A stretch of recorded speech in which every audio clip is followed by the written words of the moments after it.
25 sentences using the phrase by means of. They crossed the river by means of a small boat. He solved the puzzle by means of logic and deduction. She was able to pay for her education by means of a scholarship. The information was transmitted by means of satellite. They communicated by means of sign language.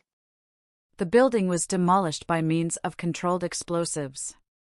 He navigated the maze by means of a detailed map. The data was collected by means of a survey. She traveled by means of public transportation. The machine operates by means of a simple lever system.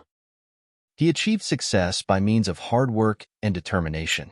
The package was delivered by means of a courier service.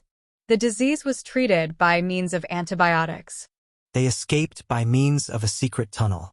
The document was verified by means of a digital signature.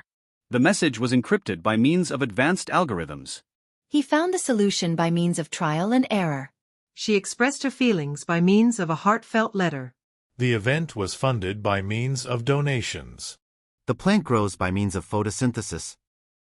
The bridge was constructed by means of prefabricated components. The experiment was conducted by means of controlled variables. They reached an agreement by means of negotiation. The fire was extinguished by means of a fire extinguisher. He learned to play the guitar by means of online tutorials.